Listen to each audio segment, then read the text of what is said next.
Hello everyone. तो आज के सेशन में जो बचे हुए स्पेक्ट्रम के बैक साइड का इम्पॉर्टेंट फैक्ट है जिसको कि चार्ट के जरिए बताया गया है स्पेक्ट्रम में, ये बहुत ज़्यादा इम्पॉर्टेंट चार्ट है।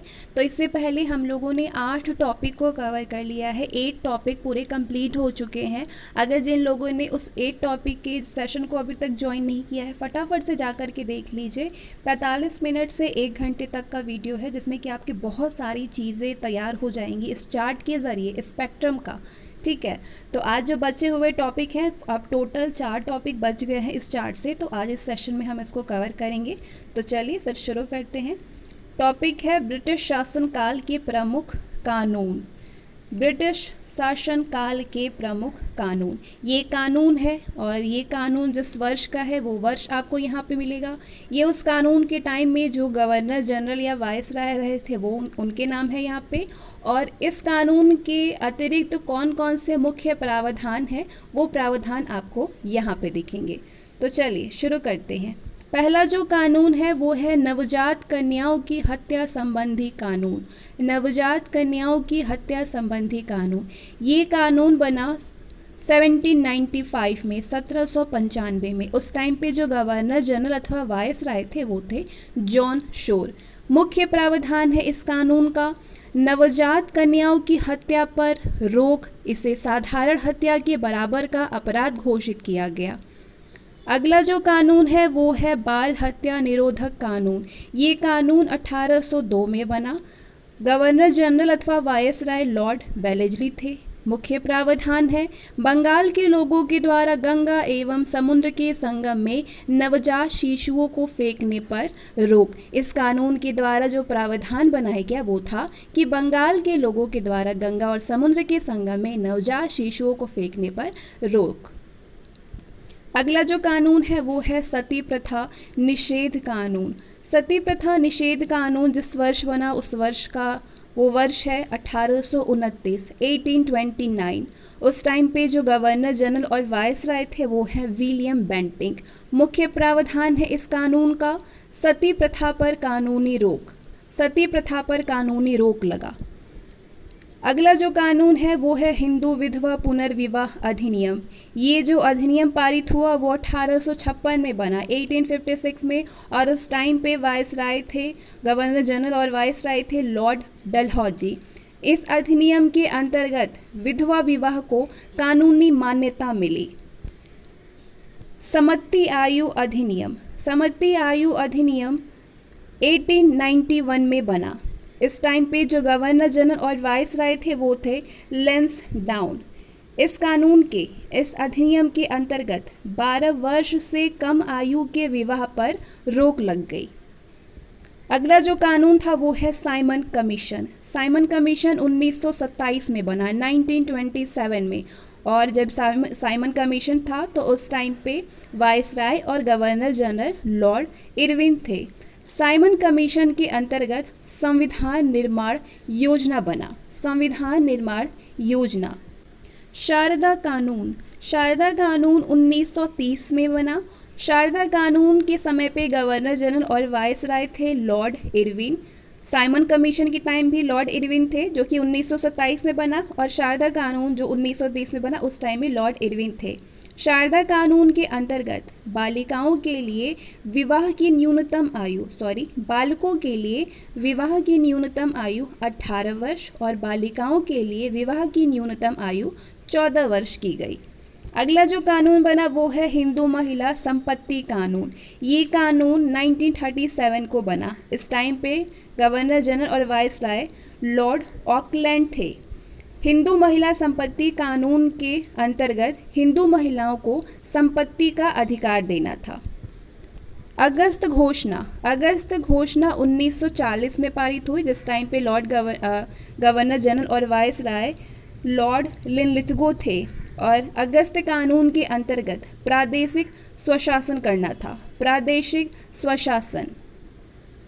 अगला जो कानून है वो है क्रिप्स मिशन प्रस्ताव। क्रिप्स मिशन प्रस्ताव 1942 में आया और इस टाइम पे भी लॉर्ड लिनलिथगो थे। क्रिप्स मिशन प्रस्ताव के अंतर्गत संविधान सभा की योजना बनाई गई। संविधान सभा की योजना बनी। वेवेल प्रस्ताव, वेवेल प्रस्ताव 1945 में बना और इस टाइम पे लॉर्ड वेवेल थे। वेवेल प्रस्ताव के अंतर्गत सभी दलों को मिला करके काउंसिल का निर्माण करना था। कैबिनेट मिशन योजना, ये योजना 1946 में बनी। कैबिनेट मिशन योजना, लॉर्ड वेवेल थे उस टाइम पे भी, और इस योजना के अंतर्गत संघ का निर्माण हुआ और प्रांतों को स्वायत्तता मिली। अगला जो योजना बना वो है माउंटबेटन योजना। ये योजना 1947 में बनी। लॉर्ड माउंटबेटन योजना है तो उस टाइम पे लॉर्ड माउंटबेटन तो होंगे ही भाई। इस योजना के अंतर्गत भारत का विभाजन करना था।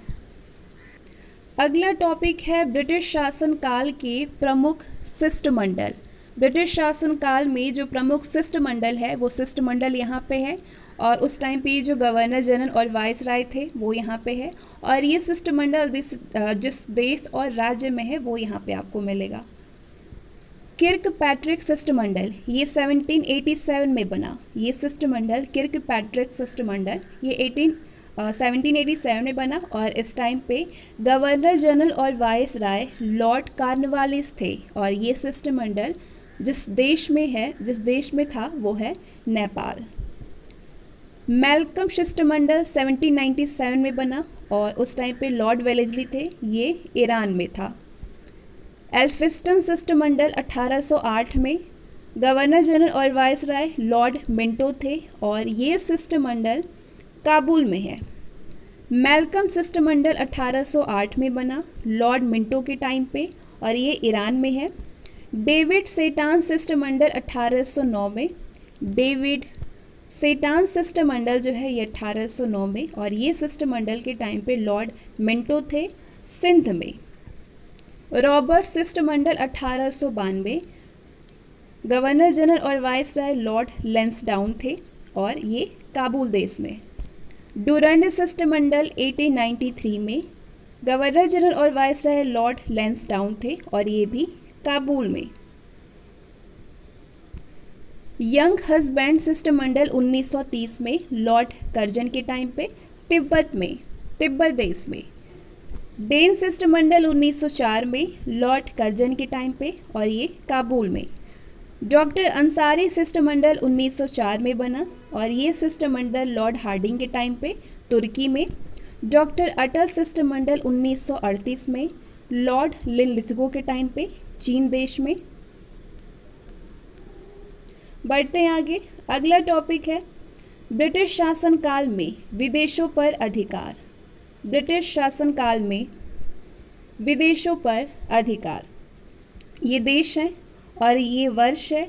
ये उस वर्ष में जो गवर्नर जनरल और वाइस राय थे वो यहाँ पे आपको मिलेगा, और ये अधिकार की प्रवृत्ति दी हुई है। क्योंकि अधिकार की बात हो रही है ब्रिटिश काल में विदेशों पर जो अधिकार था, तो पहला जो देश है वो है नेपाल। 1816 में लॉर्ड हेस्टिंग्स थे उस टाइम पे, और अधिकार की प्रवृत्ति है कुमाऊं व गढ़वाल का विलय हुआ। सिंध में 1843 में लॉर्ड एलनबरो थे, पूर्ण विलय हुआ। सिक्किम में 1861 में लॉर्ड कैनिंग के समय पे पूर्ण विलय। भूटान में 1865 में लॉर्ड लॉरेंस के समय पूर्ण विलय हुआ। अफगानिस्तान 1879 में लॉर्ड लिटन के टाइम पे बाह्य नियंत्रण स्थापित किया गया।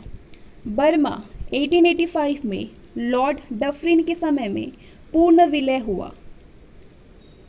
मणिपुर में 1891 में लॉर्ड लैंसडाउन थे, पूर्ण विलय हुआ। तिब्बत में 1903 में लॉर्ड कर्जन के टाइम पे पूर्ण विलय हुआ।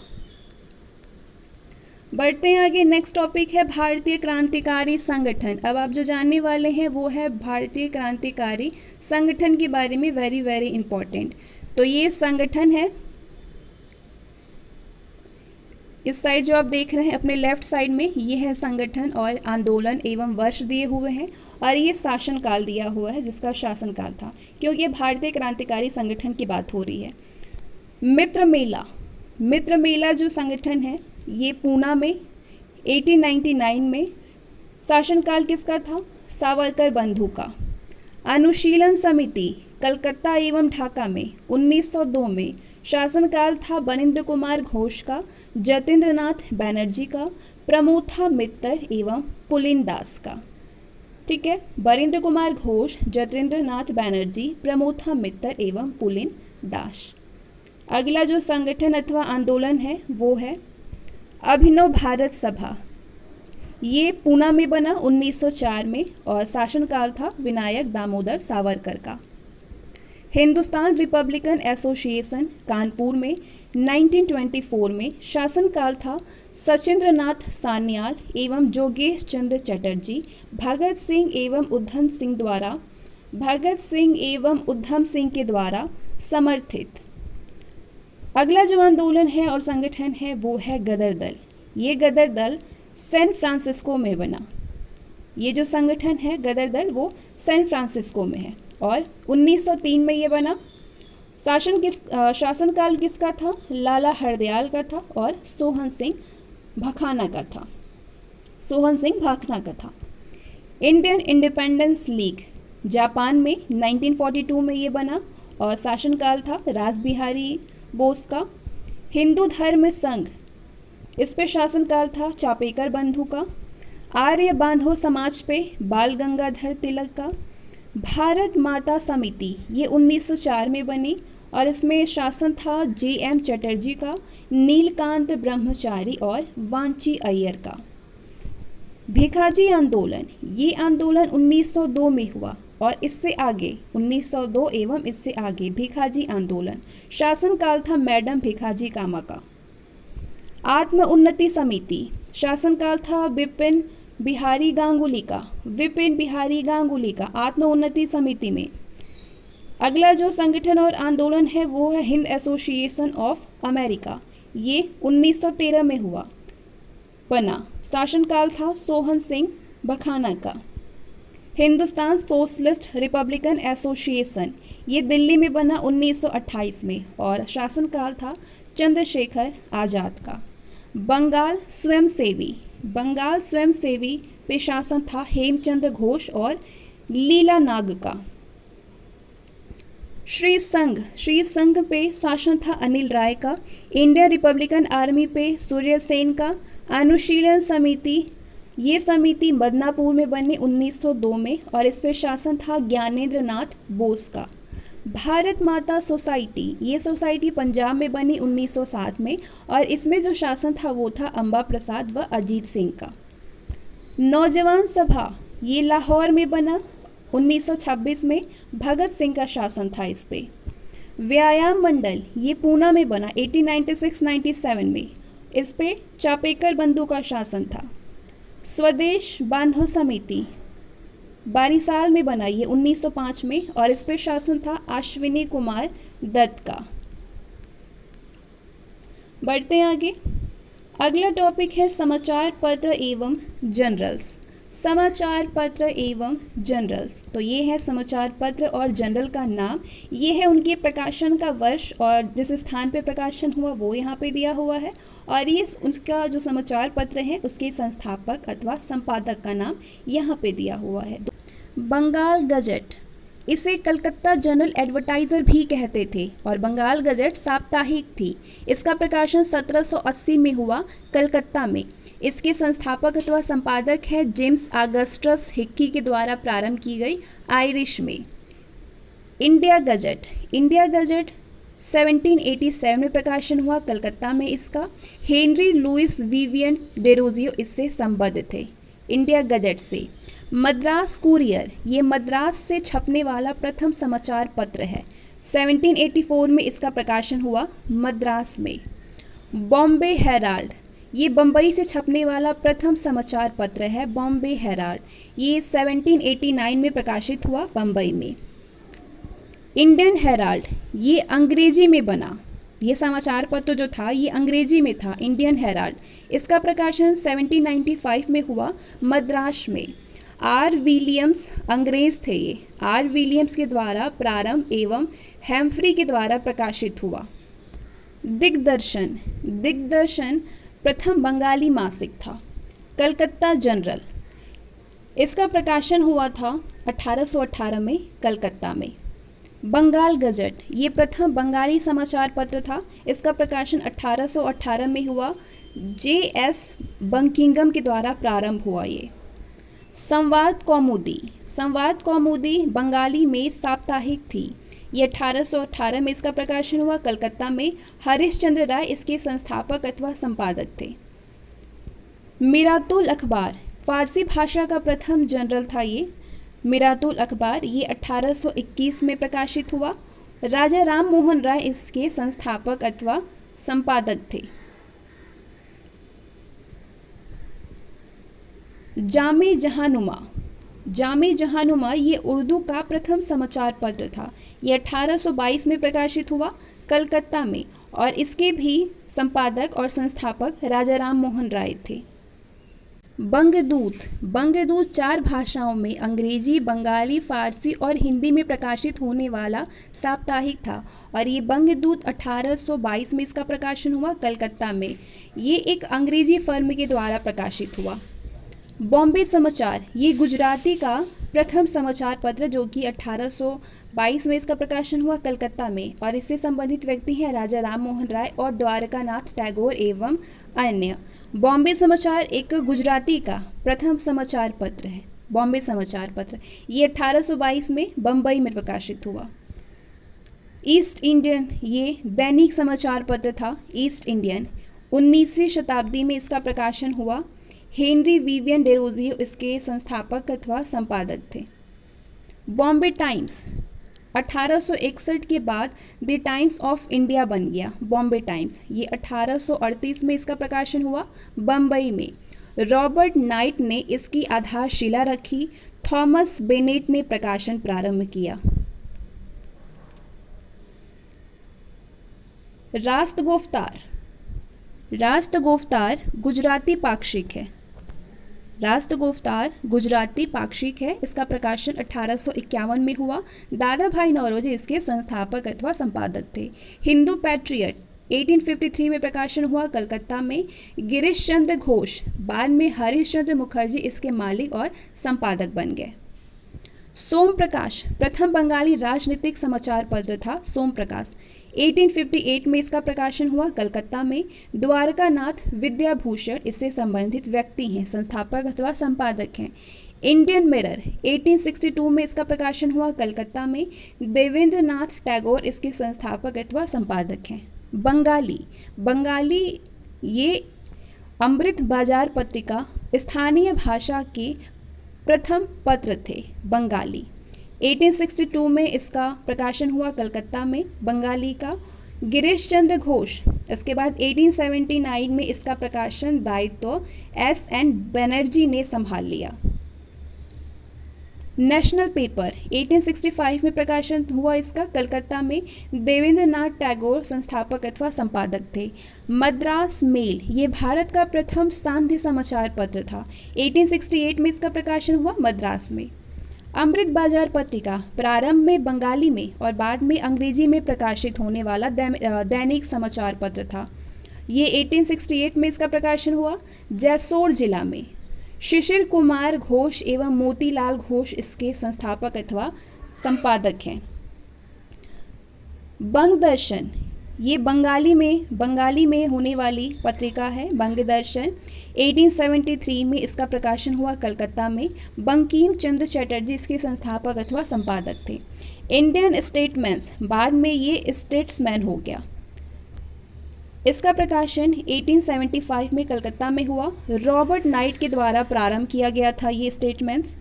द हिंदू ये अंग्रेजी की साप्ताहिक है, अंग्रेजी पत्रिका है जो कि साप्ताहिक है। 1878 में इसका प्रकाशन हुआ था द हिंदू का मद्रास में। G.S. अय्यर, सी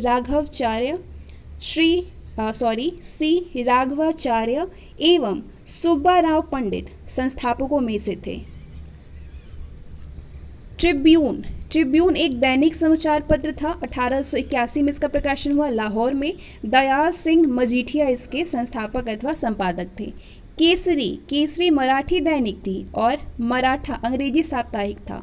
1881 में इसका प्रकाशन हुआ बम्बई में।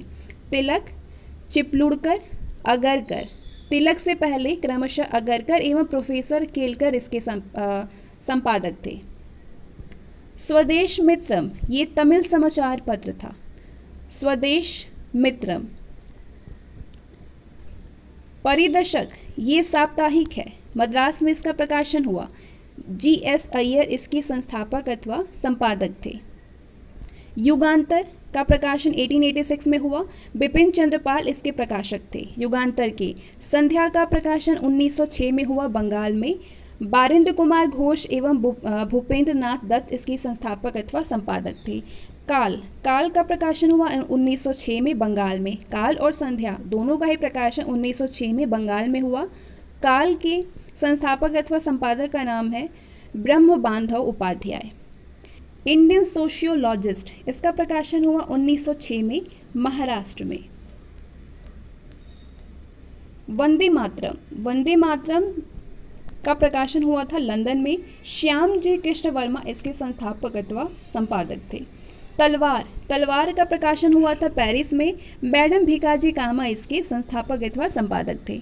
फ्री हिंदुस्तान ये बर्लिन में प्रकाशन हुआ इसका। वीरेंद्र नाथ चट्टोपाध्याय इसके संस्थापक अथवा संपादक थे। गदर का प्रकाशन हुआ था वैंकूवर में और इसके संस्थापक अथवा संपादक तारकनाथ दास थे। रेशवा का प्रकाशन हुआ था सैन फ्रांसिस्को में। गदर दल इसके संस्थापक अथवा संपादक था। बॉम्बे क्रॉनिकल ये दैनिक था। 1908 से पहले इसका प्रकाशन हुआ। अजीत सिंह इसके संस्थापक अथवा संपादक थे। 1913 में बंबई में फिरोज शाह मेहता के द्वारा प्रारंभ हुआ। संपादक BG होर्नीमैन ये अंग्रेज थे। द हिंदुस्तान टाइम्स इसका प्रकाशन 1920 में हुआ दिल्ली में। KM पडिक्कर ने इसकी स्थापना अकाली दल आंदोलन के एक भाग के रूप में किया था।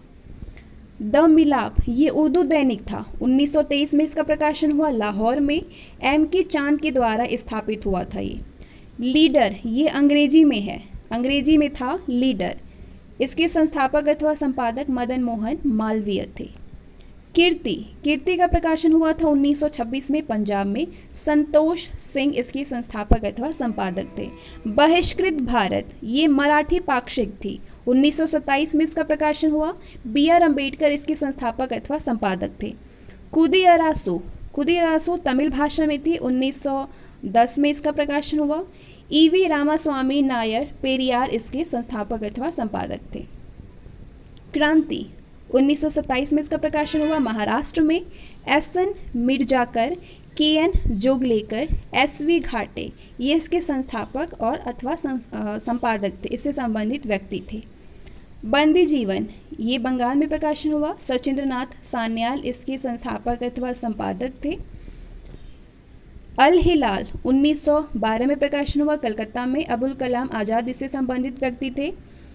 अल बिलाग 1913 में कलकत्ता में प्रकाशन हुआ इसका और इसके भी संस्थापक अथवा संपादक अबुल कलाम आज़ाद थे। यंग इंडिया 1916 में बंबई में प्रकाशित हुआ। महात्मा गांधी और इंदुलाल याज्ञिक इसके संस्थापक अथवा संपादक थे। कॉमनवेल्थ 1915 में मद्रास में प्रकाशन हुआ इसका। एनी बेसेंट इसके संस्थापक अथवा संपादक थी। न्यू इंडिया 1915 में मद्रास में प्रकाशन हुआ न्यू इंडिया का और इसके भी संस्थापक अथवा संपादक एनी बेसेंट थी। नेशनल हेराल्ड ये दैनिक था। 1938 में इसका प्रकाशन हुआ। जवाहरलाल नेहरू के द्वारा प्रारंभ हुआ था नेशनल हेराल्ड। बढ़ते हैं आगे। अगला टॉपिक है आधुनिक भारत में अकाल आयोग अथवा समितियां। आधुनिक भारत में अकाल आयोग अथवा समितियां ये है आयोग अथवा समितियों के नाम। उस समिति अथवा आयोग का गठन वर्ष यहाँ पे आपको मिलेगा। प्रमुख सिफारिशें हैं जो कि यहाँ पे दी हुई है और उसके परिणाम क्या निकले वो यहाँ पे आपको दिखेगा। तो चलिए शुरू करते हैं फिर। स्मिथ समिति जो है इसका गठन हुआ था 1860-61 में। प्रमुख सिफारिशें थी। इस समिति ने 1860-61 में दिल्ली तथा उसके आसपास के क्षेत्रों में आए भयंकर दुर्भिक्ष के कारणों तथा उनके प्रभावों की समीक्षा की। स्मिथ समिति ने परिणाम क्या निकला? इस समिति के द्वारा प्रस्तुत रिपोर्ट का कोई भी परिणाम नहीं निकला। इसके बाद अगली समिति का गठन हुआ। उस समिति का नाम है कैंपवेल आयोग। 1866-67 में इसका गठन हुआ था। इस आयोग ने 1866-67 में उड़ीसा में आए अकाल का अध्ययन किया तथा अपनी जांच रिपोर्ट पेश की। आयोग का विचार था कि अकाल के समय राहत कार्य का दायित्व सिर्फ स्वयंसेवी संस्थाओं पर ही नहीं है। परिणाम क्या निकला इस आयोग का? आयोग की सिफारिशों को मद्देनजर सरकार ने राहत कार्य में स्वयं भी रुचि ली, परंतु सरकारी सहायता अत्यल्प थी। अगला आयोग है स्ट्रेची आयोग। ये आयोग का गठन हुआ था 1878-80 में। इस आयोग ने अकाल के संबंध में गहन जांच पड़ताल कर ये सिफारिश की कि अकाल पीड़ितों को सहायता उपलब्ध कराने का उत्तरदायित्व राज्य का है। इसने प्रत्येक प्रांत में अकाल आयोग स्थापित करने की भी सिफारिश की। परिणाम क्या निकला स्ट्रेची आयोग का? सरकार ने अकाल कोष बनाने के प्रयास किए। 1883 में अकाल संहिता बनाई गई। 1883 में 1883 में अकाल संहिता बनाई गई। लॉयल आयोग 1897 में गठन हुआ लॉयल आयोग का। इस आयोग ने 1896-97 के भयंकर दुर्भिक्ष के संबंध में सरकार को सिफारिशें प्रस्तुत की। आयोग ने स्ट्रेची आयोग की सिफारिशों से सहमति प्रकट करते हुए अनुशंसा की कि अकाल में सहायता संबंधी उपायों का और विस्तार किया जाए। परिणाम क्या निकला लॉयल आयोग का? सरकार ने आयोग की लगभग सभी सिफारिशें स्वीकार कर ली। मैकडोनाल्ड आयोग 1900 में इसका गठन हुआ। मैकडोनाल्ड आयोग का, और आयोग ने सिफारिश की कि अकाल से निपटने के लिए ग्राम स्तर के कार्यों को प्राथमिकता दी जाए तथा नीतिगत प्रक्रिया पर ज़्यादा बल दिया जाए। परिणाम क्या निकला मैकडोनाल्ड आयोग का? इस आयोग की सिफारिशों के आधार पर सरकार ने भविष्य की अकाल सहायता नीति निर्धारित की। जॉन वुडहेड आयोग 1945 में इसका गठन हुआ। इस आयोग ने 1945 की अकाल की समीक्षा की तथा अकाल से निपटने के लिए महत्वपूर्ण सुझाव सरकार को दिए। बढ़ते हैं आगे। अगला टॉपिक है ब्रिटिश शासनकाल में अर्थव्यवस्था व वित्त संबंधी आयोग एवं समितियां। ब्रिटिश शासनकाल में अर्थव्यवस्था व वित्त संबंधी आयोग एवं समितियां, तो ये आयोग अथवा समिति के नाम है। उस समिति अथवा आयोग का गठन वर्ष यहाँ पे दिया है। इस समिति अथवा आयोग का उद्देश्य क्या है, मुख्य सिफारिशें क्या है, वो यहाँ पे आपको मिलेगा और यहाँ पे परिणाम आपको दिखेंगे। अमीनी समिति का गठन हुआ था 1778 में। इसका उद्देश्य क्या था? इस समिति ने अकाल और भू राजस्व से संबंधित सिफारिशें दी। निकोलसन समिति, इसका कुछ भी परिणाम नहीं निकला अमीनी समिति का। निकोलसन समिति 1892 में गठन हुआ इसका। इस समिति ने सहकारी संस्थाओं से संबंधित मसलों पर सिफारिशें दी। दत्ता समिति 1905 में गठन हुआ। इस समिति ने वस्तुओं की कीमतों के संबंध में अनुशंसाएं दी। मैकलागन समिति 1915 में इसका गठन हुआ। मैकलागन समिति का गठन 1915 में हुआ। इस समिति ने सहकारी संस्थाओं से संबंधित मुद्दों पर सिफारिशें दी। हारलैंड समिति 1916 में गठन हुआ। इस समिति ने उद्योगों से संबंधित सुझाव दिए। मैक्सवेल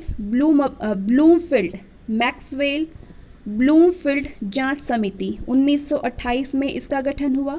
इस समिति ने बारदोली में लगान की दरों में वृद्धि को अनुचित बताया तथा उन्हें 30% के स्थान पर 6.03% करने की सिफारिश की।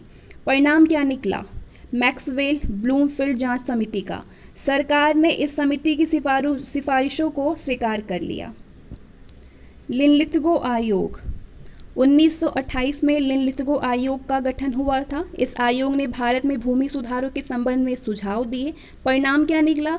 आयोग की सिफारिशों के मद्देनजर 1929 में imperial council of agriculture research की स्थापना की गई। बढ़ते हैं आगे। विटले आयोग का गठन हुआ 1929 में। इस आयोग ने तत्कालीन औद्योगिक कार्यशालाओं तथा बागान श्रम के संबंध में अनुशंसाएं दी। परिणाम क्या निकला? सरकार ने आयोग की सिफारिशें मान करके आवश्यक कदम उठाए तथा कई नए कानून बनाए व पुराने कानूनों को संशोधित किया। सप्रू समिति 1934-35 में इसका गठन हुआ। इस समिति ने मध्य वर्ग में व्याप्त बेरोजगारी के संबंध में अध्ययन कर अपनी सिफारिशें दी। परिणाम निकला, समिति की सिफारिशें 1935 में प्रकाशित की गई तथा सरकार ने इस संबंध में कुछ कदम उठाए। नियमर समिति 1936 में गठन हुआ। इस समिति ने केंद्र व राज्य के मध्य वित्तीय संबंधों के विषय में सुझाव दिए, कोई परिणाम नहीं निकला। वेलवी आयोग, इस समिति ने धन के निष्कासन के मुद्दे पर दादा भाई नौरोजी से बहस की। इंडियन स्टैट्यूटरी आयोग या लेटन समिति, इंडियन स्टैट्यूटरी आयोग या लेटन समिति, इस समिति ने केंद्र और राज्यों के मध्य राजस्व के बंटवारे संबंधी सुझाव दिए। वित्तीय संबंध समिति, ये समिति राज्य के विभक्त मदों का त्याग करने की आवश्यकता पर बल दिया। वित्तीय संबंध समिति या मेस्टन आयोग, राजस्व के विभक्त मदों का त्याग करने की आवश्यकता पर बल दिया। परिणाम क्या निकला? आयोग के कुछ मदें प्रांतों के लिए तथा शेष केंद्र के लिए निश्चित कर दी गई। फॉसेट समिति, इस समिति ने चुंगी तथा वेतन संबंधी सुझाव दिए। क्लाइड आयोग 1940 में गठन हुआ। क्लाइड आयोग का, इस आयोग का गठन तेभागा आंदोलन से प्रेरित था। आयोग ने 2/3 हिस्सा बटाईदारों को देने की मांग को उचित ठहराया। और इसके साथ ही आज का सेशन और स्पेक्ट्रम का जो बैक साइड का इंपॉर्टेंट चार्ट था, फैक्ट था, वो भी आपके कंप्लीट हो चुके हैं। टोटल इसमें 15 टॉपिक था और वेरी इंपॉर्टेंट ये टॉपिक्स थे और ये आपके अब कवर हो चुके हैं। मिलते हैं अगले सेशन में।